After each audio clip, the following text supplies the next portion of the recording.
On this day, 1995, after an incredible stretch of baseball which sees them go 25-6 in the last 31 games, the New York Yankees clinched their first playoff berth in 14 seasons, allowing team captain Donald Arthur Mattingly his one and only shot at the postseason.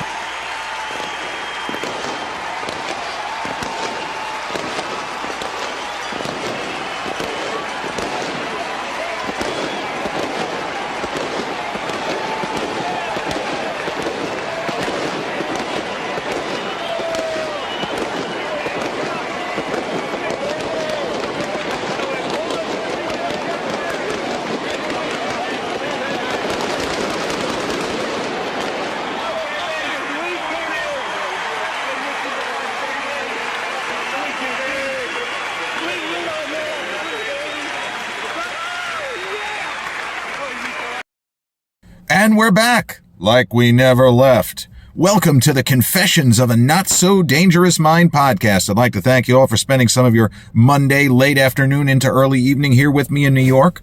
Once again, we're going to skip past all that promotional jazz and get right to the guts of the episode. You can see the surroundings have changed. I'm in my new used car, first time ever owning an SUV. I'm enjoying it so far. Getting a little bit older and crawling into a car that is a very low altitude, it's not really working for me. I like being much higher up, more enjoyable to drive. But I digress. Today, 29 years ago today, on September 30th, 1995, the New York Yankees clinched a playoff berth. I know what you're thinking. So what? They make the playoffs almost every year. Last year they missed, was an outlier. Well, that's true. That's true, especially for you youngins under the age of, well, certainly under the age of 35, but most of you even under the age of 40. The New York Yankees, the most storied franchise in the history of professional sports. Sorry, Montreal Canadiens fans. It's true. But that incredible franchise from 1921, the first time they made the World Series, through 1981. That's 60 years. They made a lot of postseasons between 1921 and 1981. 1921, 1922, 1923, 1926, 27, 28, 32, 36, 37, 38, 39. 41, 42, 43, 47, 49, 50, 51, 52, 53, 55, 56, 57, 58, 60, 61, 62, 63, 64. Then the dog days. They didn't go back to the playoffs till 1976, 77, 78, 1980, 1981. It would be 14 years until the next New York Yankees postseason appearance. And bear in mind, for those who don't know, there did not used to be any layers of playoffs. Best record in the American League played the best record in the National League in the World Series. If you finished second, you went home. There is no knockout game. There's no division series, championship series. There is the morning tea time the day after the season ends. Right up until, I think, 1969, the year of the Miracle Mets was the first year of divisional play, where there were 4 divisions, and the winners of the 2 American League division and then the 2 in the National League played in the championship series. The New York Yankees had a lot of good teams in the 80s. They won 97 games in 1985. They won over 93 other times. Just weren't quite good enough to finish first. The Blue Jays were just slightly better in 1985. The Red Sox were better in 86, unfortunately. 87, they had a big lead. They just fucking sucked. They collapsed in the second half. And 88, they were in first place again in the first half and they always ran out of gas in the second half. The pitching just always fell apart. You know, George Steinbrenner, the first iteration of George, he was good at picking up aging sluggers, but he wasn't so good when it came to selecting free agent pitchers. We got guys like Marty Bystrom and John Montefusco, and even with some prospects like Dennis Rasmussen, the Ras came in second in the 86 Cy Young next to Clemens. They just weren't developing star pitchers. Just wasn't happening. Yeah, Dave Righetti, and they took him out of the starting rotation, made him a closer, and he really wasn't that good, even though for a time he held the single-season saves record. Not that good. The Yankees sucked from 1989 through 92. It was like a second fall of the empire dark period. They were under 500 all 4 of those years. And for a franchise that's still in the hub of New York, with an owner who was crazy loaded, George never complained about this. He never said, well, I don't want to spend the money. No. George was always willing to spend, just didn't spend in the right way. So they're under 500.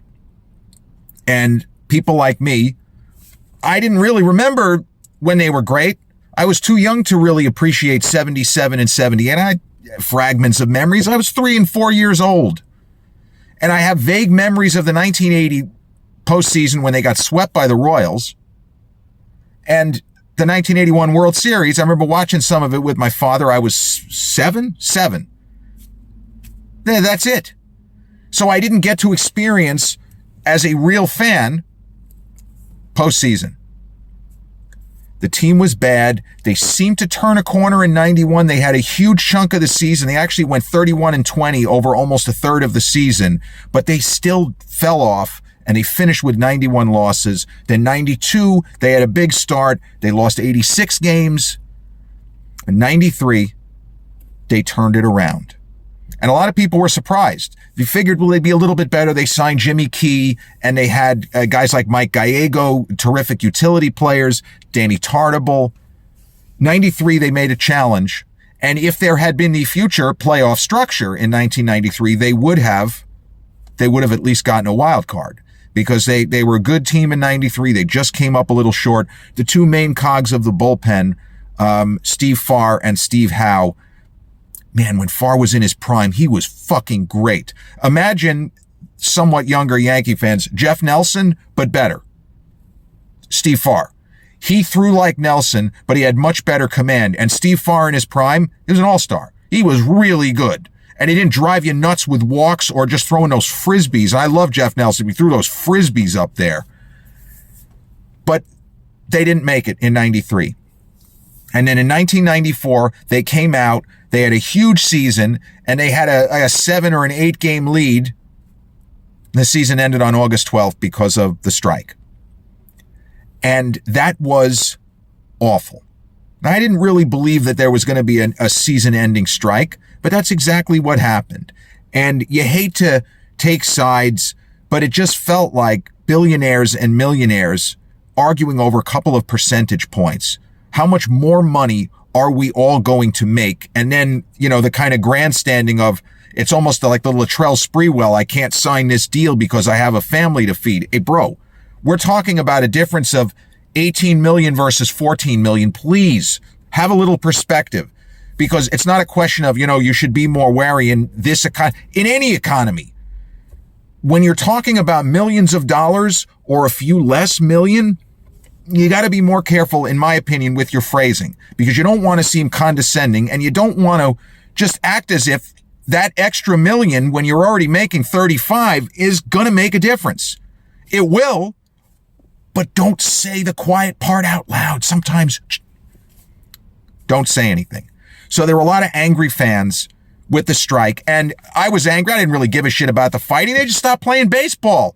I was 20 years old. The Yanks had a chance to go to the World Series. We were certainly going to go to the championship series. Again, wild card hadn't happened yet. The season ends on August 12th. And were it not for an injunction the following spring by the future Supreme Court Justice, Sonia Sotomayor, who knows if they ever would have settled anything. So the 1995 season, if you look at the statistics, the numbers don't really make sense. And the reason why is because it was a 144-game season, not 162. Because they got started late, because the owners and the players continued to grandstand and act as if the other side were all demons and this is disgusting. And it's the same rhetoric you hear everywhere else.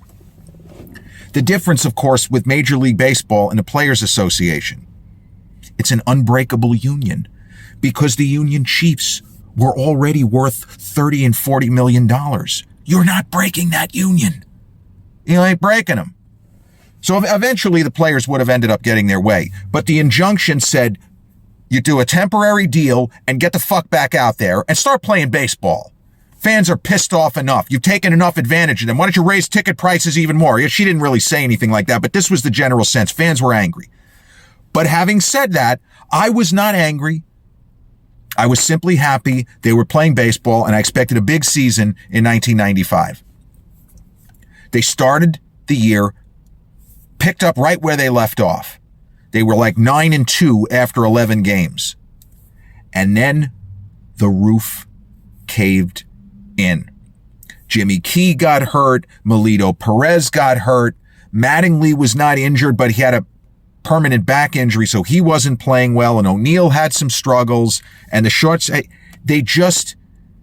team just was not that good. And they didn't really resemble the team that ran away with the American League East before the strike, even though they had a lot of the same players.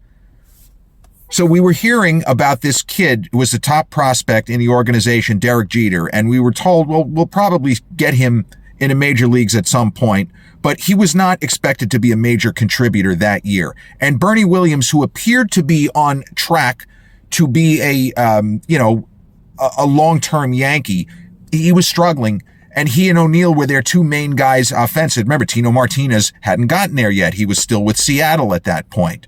And the aforementioned Jeff Nelson was still with Seattle. We did have Wade Boggs, though. The team, though, struggled and struggled and struggled and had a number of horrible, awful losses. They had gotten John Wetland, and Wetland actually was still just about in his prime. And, man, he was really good. And Mariano Rivera was a rookie that year, and the Yankees had the crazy idea they were going to use him as a starting pitcher. So he pitched, and he did not pitch well. And neither my dad nor I thought that this guy was going to amount to anything. He's got a great arm, but his ball just kind of goes straight in there. And I don't think he has a curveball. Weren't that impressed. So the team struggled, staggered. They had a couple of moments. They pushed themselves because they dropped under 500 after the huge start. And then right around the trade deadline, they made a move for David Cone. Now, they were completely gone as far as the division. They were beaten out of sight by the Red Sox. But there is now a wild card.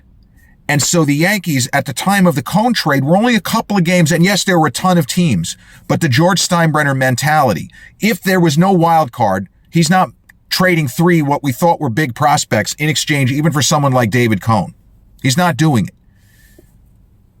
But we had a shot at making the postseason anyway. And this was not a knockout game. If you got the wild card, you got to play the best out of 5 division series. They wanted, again, they did it for the fans. They knew it was going to build excitement. And cities such as New York and Seattle, because the Angels seemed to be running away with the American League West that year, but it put them back in the conversation and it kept the fan bases engaged. You had the angry fans who said, fuck baseball, I'm not watching. But then there were other people who just wanted the excitement of a pennant race. And the wild card did that. It can't really be overstated how important it was to slowly kind of get the fans back. And certainly there were a lot of Yankee fans that were writing off baseball. I'm not watching this year. But wait a minute, we got a shot. We're only 2 games out of the postseason with 50 or whatever it was.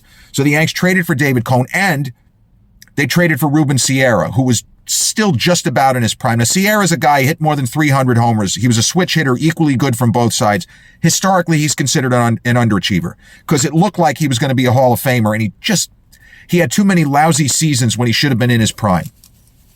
But the additions of Cone and Sierra, the team started to play better, and they were right there, and then they pretty much collapsed again in the first part into the middle of August. They just couldn't get anything going. So they had a point with little over a month left in the season where they were 6.5 games, either 6 or 6.5 out of the wild card, and there were like 5 teams in front of them.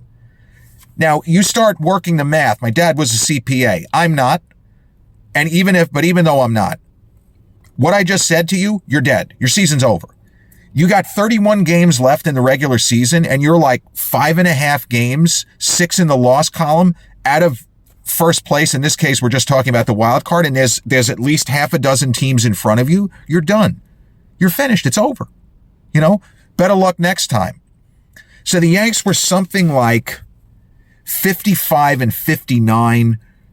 I think it was somewhere in that ballpark, 55 and 59. And 55? Maybe it was 53 and 58. But whatever it was, with 31 games left in the season, it was as if the baseball gods said, this once proud franchise and their devoted fan base, they've suffered enough. And somebody somewhere in the universe hit a switch. And this shitty team, this team that had played horrendous baseball since the 9-2 start, started to win and win and win. And they basically played like the 1998 Yankees 3 years hence. And that team just had stretches where it was absurd, 18-2 over a 20-game stretch, just crazy stuff. So this Yankee team that did not seem to have any surefire Hall of Fame players on their roster. We didn't know Jeter. We didn't know Mariano. We had really good players, but Mattingly by this point was a well below league average first baseman. He just couldn't drive the baseball anymore. And if you're a first baseman, you could, to be a 300 singles hitter, it doesn't work. It's just not good enough. They started winning. And they went on this incredible run. They went 25-6 to close the season. And they needed almost every one of those victories. And the irony was, when the powers that be drew these plans up, they weren't imagining, well, what happens with the wild card if there's a scenario where there's a three-way tie? You have two teams battling for a division lead, and then a team in the other division. What happens if all three teams end up with the same record? Well, they hadn't computed that.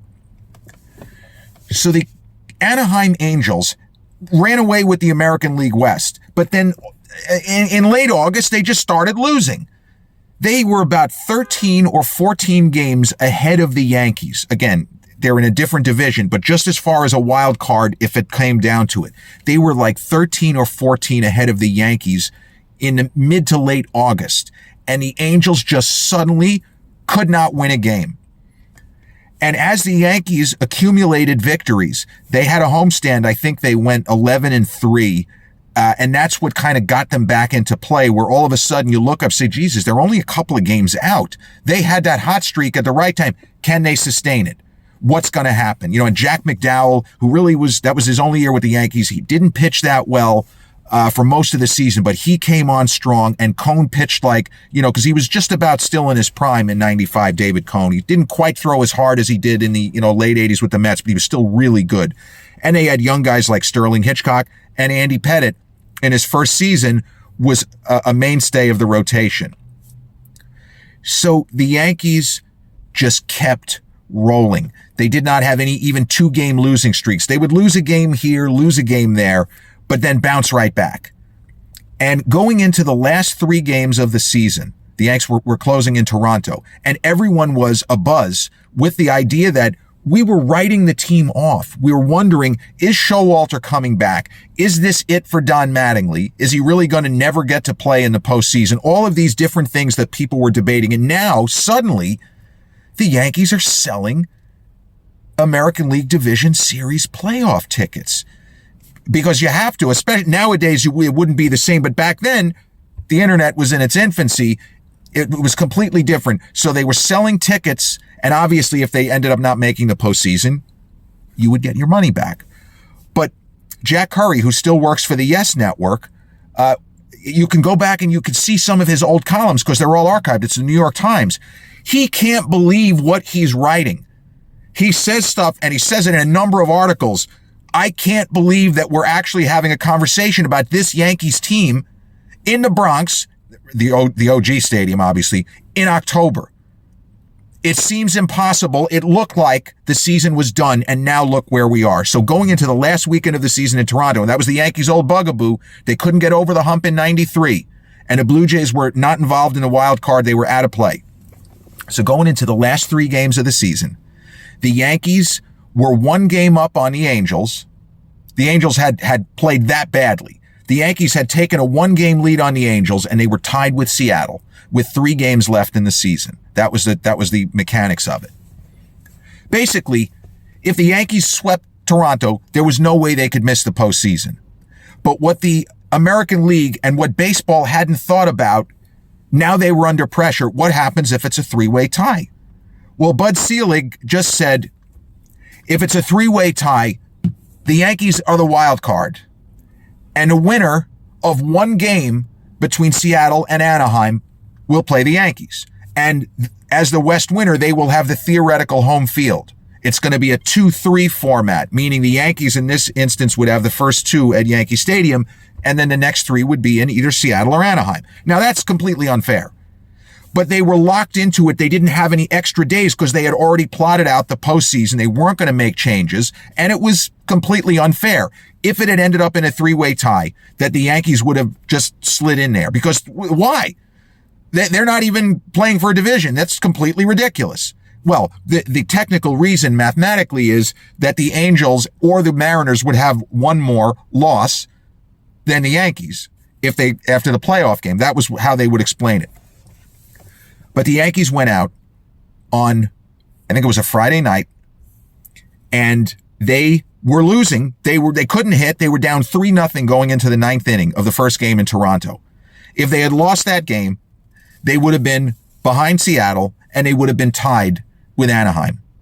But again, baseball gods were watching, and they scored 4 runs in the ninth inning. A 2-run homer from Pat Kelly, who never would have, it was like Bucky Dent. He never would have hit for himself, except for the fact that there was a left-handed pitcher on the mound, and the Yankees only had lefties like Darryl Strawberry. And I bet you're not going to put Strawberry up because he really didn't do that much that year.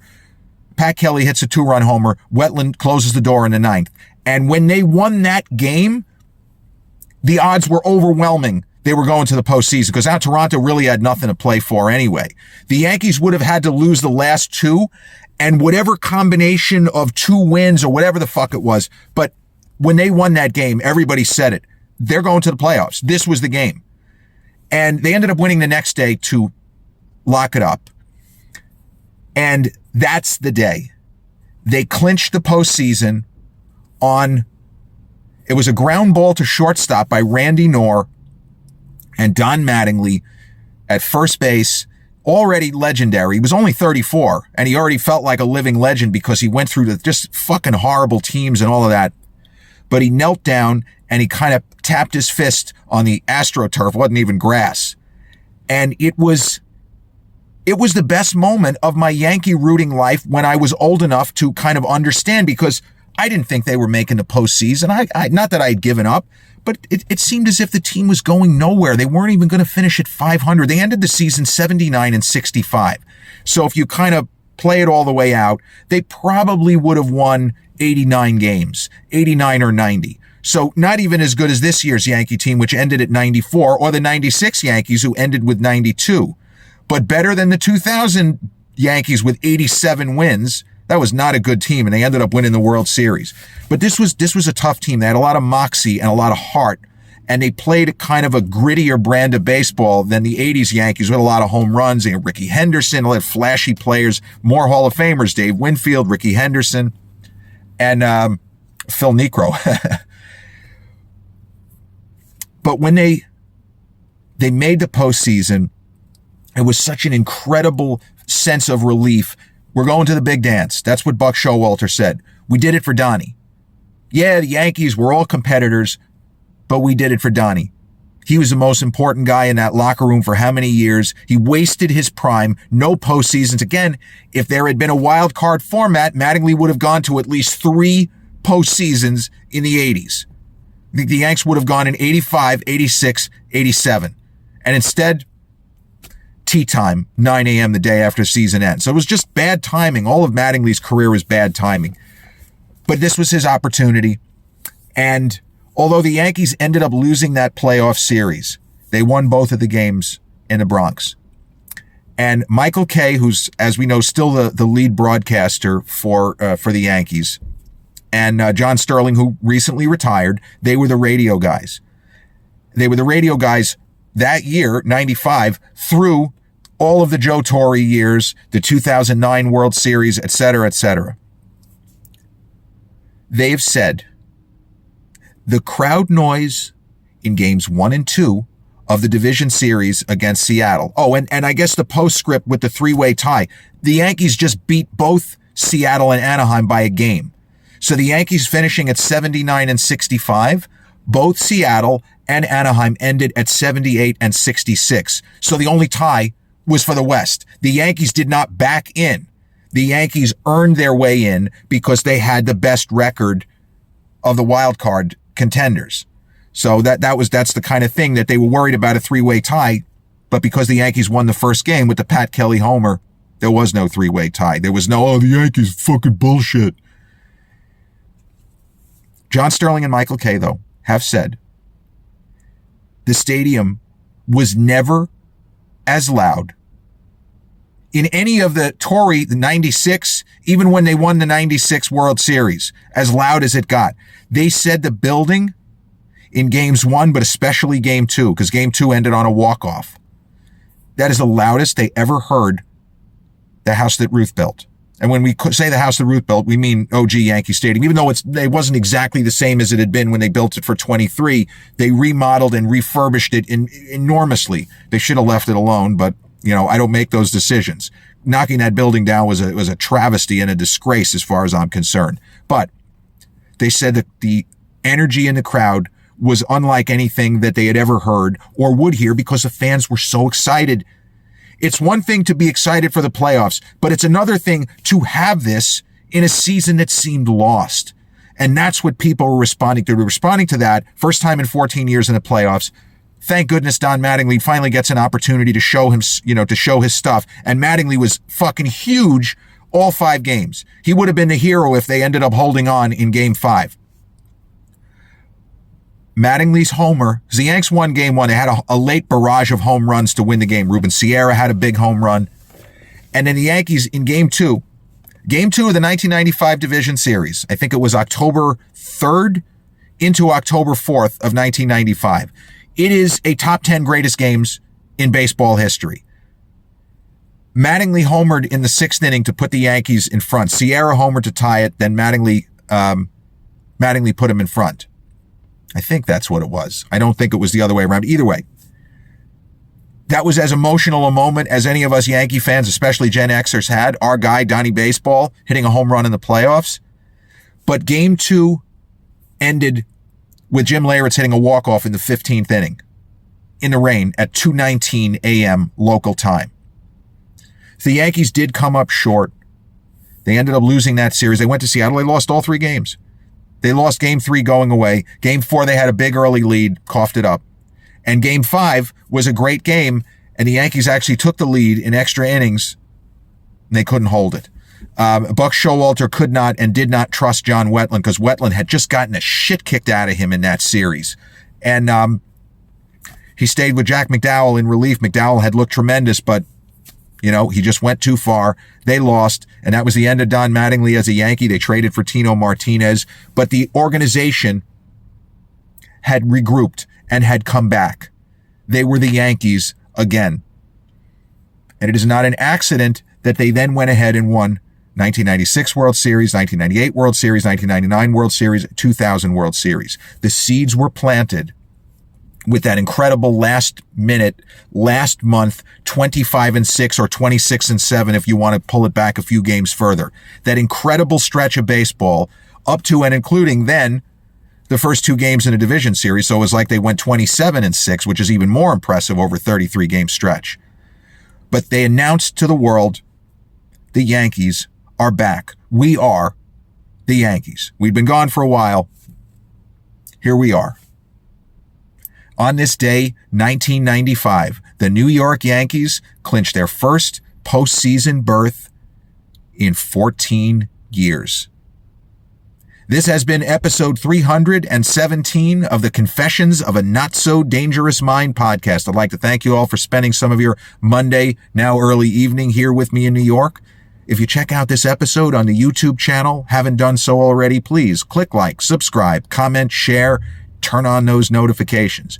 Or if you catch this episode on the audio platforms such as Podbean, Spotify, iTunes, or the others in which we're hosted, same general rule applies. Click like, subscribe, share, and turn on those notifications. I'll be back with a new episode real soon. Till then, Peace.